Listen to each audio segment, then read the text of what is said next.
Morning, Athers. Series win for England. How impressed have you been with the performance over the last couple of days? It was a serious win, yeah. They had a very comfortable win in the first game at Christchurch. This one was even easier for them, really. 3 days, a massive margin, 300 odd runs. Just a brilliant performance. You know, from the outset, Harry Brooks' innings, the first innings 100 on that first day, really set the game up. England scored quickly. They got a good enough score on a very helpful pitch and managed to get 5 wickets on that first day. And that really set the game up for them. Obviously, there were second innings runs and excellent runs for young Jacob Bethell and Ben Duckett and Joe Root, who completed 100 today. But it was really that first day where the game was set up, and Harry Brooks, brilliant 100 and rightfully the player of the match for that. Yeah, it certainly was a wonderful knock, and great to see Jacob Bethell getting big runs at the start of his Test career as well. But we have to focus on Joe Root. 36 Test match centuries for him. He scored 10 more than any other batter since 2021. Do you think Joe Root's the best around?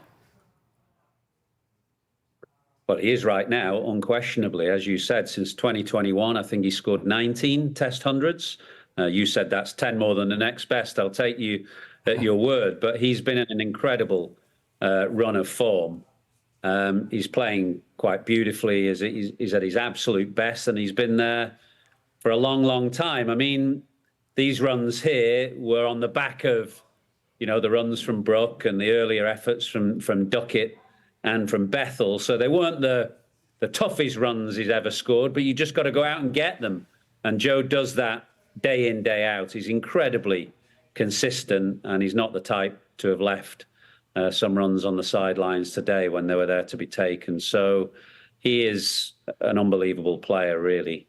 And there are other very exciting young players in the team, obviously Brook and Bethell, but Root is still England's best player. I was on a train this weekend talking to a couple of Warwickshire members, and they were singing about Jacob Bethell. They really rate him.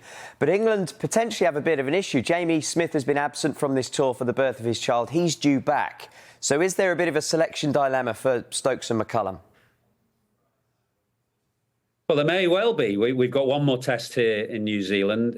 I would imagine they'll play a similar balance of team, keeping Pope with the gloves at 6 because he's done really well. He's kept beautifully and has looked at, you know, very settled in that number 6 position, and that will give Jacob Bethell another go. I mean, Ben Stokes has pretty much said already that Jamie Smith is going to come back. So when he's back from paternity leave, which will be the next test that England play in the summer, that Jamie Smith's going to come back and keep wicket and bat in the middle order. So it's a nice problem to have. It's not a straightforward problem.